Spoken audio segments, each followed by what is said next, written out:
پاکستان کی اس سال حج پالیسی کیا رہے گی؟ اس کا باقاعدہ اعلان حکومت پاکستان نے کر دیا ہے۔ اس سال کون خوش نصیب حج کی سعادت حاصل کر سکیں گے اور کون سے بد نصیب بدقسمت لوگ مال و دولت رکھنے کے باوجود حج کی سعادت حاصل کرنے سے محروم رہیں گے۔ وفاقی کابینہ نے وزارت مذہبی امور کی سفارش پر حج پالیسی 2025 کی منظوری دے دی ہے۔ اگلے سال 2025 میں پاکستان کے لیے حج کا کوٹہ سعودی عرب نے 1,79,210 رکھا ہے۔ اس طرح اس کوٹے کو دو حصوں میں تقسیم کیا گیا ہے، 50% سرکاری اور اگلا 50% نجی شعبے کے حصے میں آئے گا۔ سرکاری پیکیج 10,75,000 سے 11,75,000 تک متوقع ہے۔ آئندہ برس کا طویل حج 38 سے 42 روز تک اور مختصر ترین 20 سے 25 دن پر معید ہوگا۔ عازمین حج کے لیے سعودی حکومت سے منظور شدہ ویکسین لازمی قرار دی گئی ہے۔ بغیر محرم خواتین اسلامی نظریاتی کونسل کی شرائط پر حج ادا کر سکیں گی۔ حکومتی کوٹے کے لیے کمپیوٹرائز قراردادی کی جائے گی۔ ورکرز ویلفیئر فنڈ یا employees old age benefit institute سے رجسٹرڈ مزدوروں یا کم آمدنی والے ملازمین کے لیے 200 نشستیں رکھی گئی ہیں۔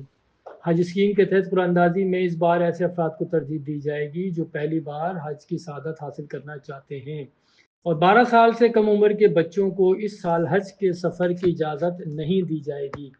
نئی حج پالیسی کے تحت روڈ ٹو مکہ منصوبے کی سہولت اسلام آباد کے بعد اب کراچی کے بین الاقوامی ایئرپورٹ پر بھی دستیاب ہوگی۔ مکہ روڈ انیشیٹو، جسے عوامی طور پر روڈ ٹو مکہ کے نام سے جانا جاتا ہے، اس کا مقصد دنیا بھر سے عازمین حج کو سفری سہولیات فراہم کرنا ہے۔ اس منصوبے کے تحت عازمین کو پاکستان ہی سے امیگریشن اور کسٹم کلیئرنس کی سہولت فراہم کی جاتی ہے، اور اس طرح پھر وہ جو حجاز سعودی عرب پہنچتے ہیں وہاں انہیں ان مراحل سے گزرنا نہیں پڑتا۔ اس بار عازمین حج کی سہولت کے لیے خصوصی حج مینجمنٹ اپلیکیشن بھی بنائی گئی ہے۔ یہ اور بہتر سہولیات کی فراہمی کو مزید یقینی بنانے کے لیے ایک ناظم کا نیا عہدہ کریٹ کیا گیا ہے، اور ہر 100 حجاج پر ایک ناظم مقرر ہوگا۔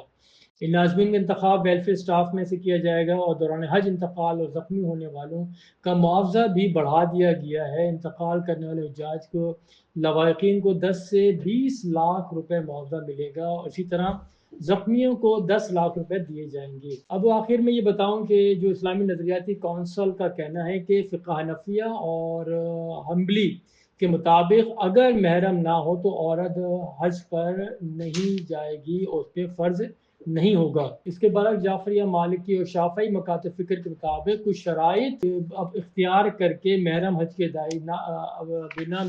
کی ادائیگی کی جا سکتی ہے۔ اس کی مزید وضاحت کچھ اس طرح کی گئی ہے کہ جعفریہ، مالکی اور شافعی مکاتب فکر کے مطابق عورت اپنے والدین یا شوہر اگر شادی شدہ ہے تو اس کی اجازت سے گروپ میں کسی قابل اعتبار خاتون کے ساتھ حج پر جا سکتی ہے۔